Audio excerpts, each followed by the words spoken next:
Hello and welcome back to my channel. Today's video I am using several die sets from Fawn. So to start with, I have the pumpkin shape from the pumpkin house die set from Fawn. I am using one of the stitched pumpkins. I will also be using some pieces from both the stitched teapot die set and the stitched teacup die set. Now to add color to my pieces, I am going to use Distress Oxides in the colors Spun Sugar, Dried Marigold, and Cracked Pistachio. So for my pumpkin pieces, these will be pink at the top and orange at the bottom. I was going for more of a pastel look here, so I am trying to keep a very light hand while doing this, which with the Spun Sugar, it's not too hard because that's a very light pink anyway. And here I'm bringing in the little teapot lid, as well as the little spout for the teapot, because if you couldn't tell already, this pumpkin is going to be a teapot, and the smaller ones are going to be teacups. And this is one of the reasons why I love Fawn so much. I have several of their die sets, and you can really find some interesting ways to combine them, and they're not made to be combined that way, but they really do fit very well together.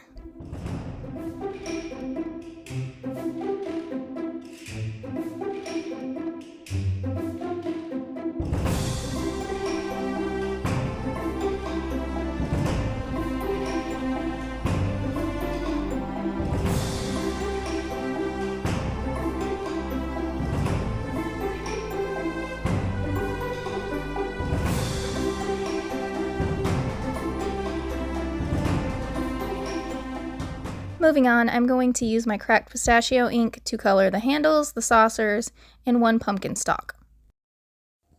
For this, it's nothing special. I did try to keep it slightly darker to like the bottom of the saucers or whatever, but mostly I'm just coloring the whole thing green. I will add a little bit more detail later.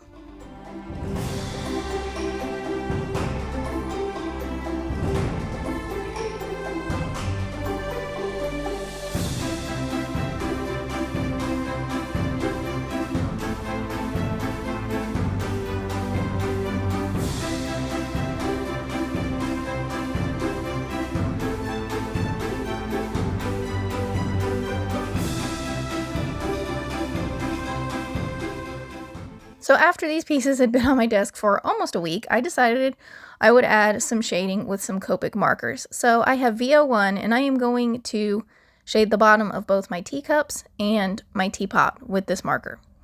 Now, quick note, this is supposedly bad for the nibs of your markers. I do scrub them off on a scrap piece of paper after I do this, just in case there's anything lingering up there. Maybe I can get it off a little bit. Ultimately, I'm pretty careless with them at this point because I have so many dead markers, and you would think that it's just because I didn't refill them or whatever, but a lot of them have bad caps, so I'm kind of over them. I see Ohuhu markers in my future if I have to purchase more markers.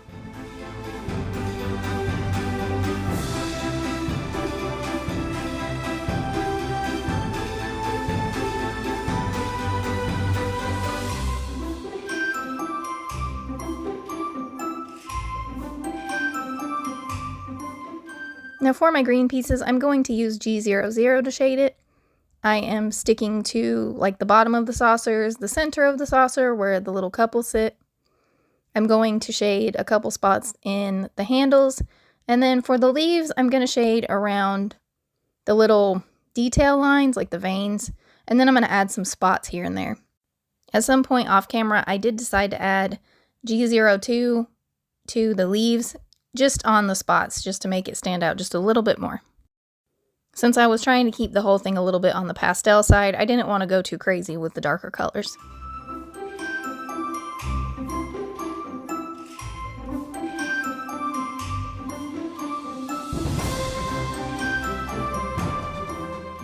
So moving on to my background real quick, this isn't too crazy or anything. I have cut out two large mini slimline stackables, and for one of them I have used the quilted backdrop over that, and then I have cut it down. So this will give me a wider panel, but still with the mini slimline length.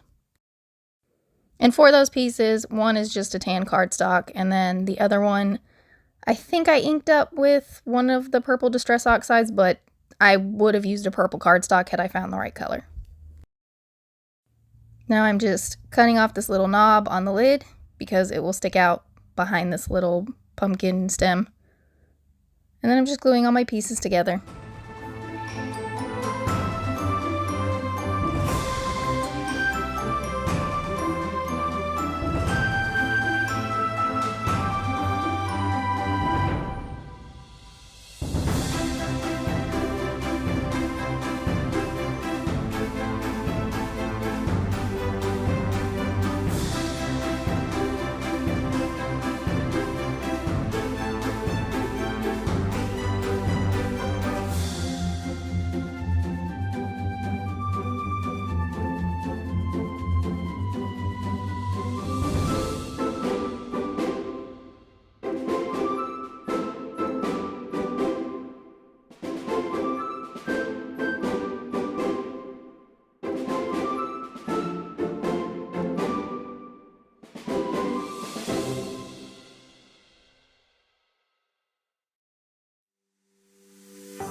Now, I needed to add a little bit more detail to this because everything was still looking a little bit too flat, so I took out my white gel pen, and I'm just accenting the little dotted lines on this quilted backdrop piece. And then once I add all the lines I am going to then add some lines to the pumpkins and the leaves.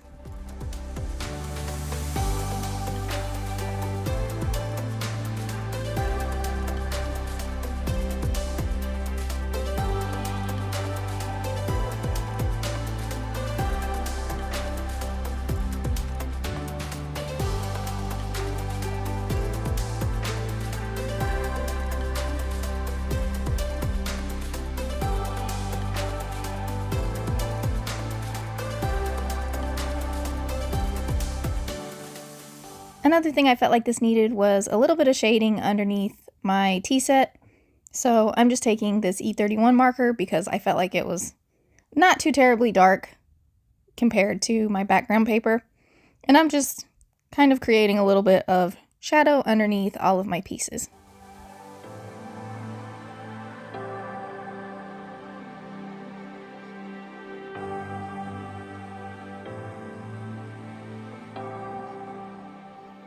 Now moving on to my sentiment. For my sentiments, if I'm going to heat emboss, I like to use my stamp positioner just to make sure I get a good impression the first time. But you guys know the drill. Next, I'm using my Henry Jr.'s ABCs, and I'm going to spell out the word T.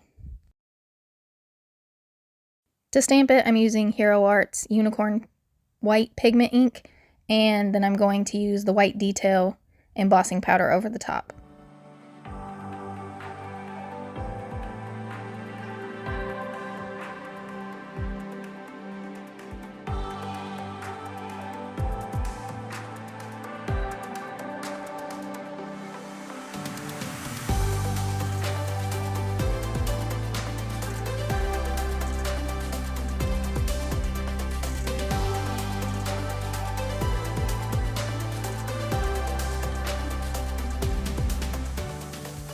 Now for the rest of the sentiment, I am going to use Terrific Day, and I am going to only stamp part of the sentiment because the word T at the very end, I'm not going to need. And then I'm just repeating the process.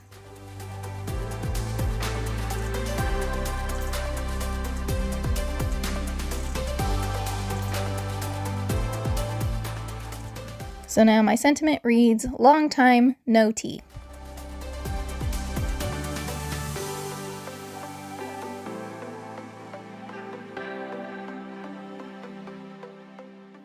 I guess this is where I had decided that I needed to add some little white details on my leaves. And then after that, my card is complete. Thank you all so much for watching. I'll be back with another video soon. Bye!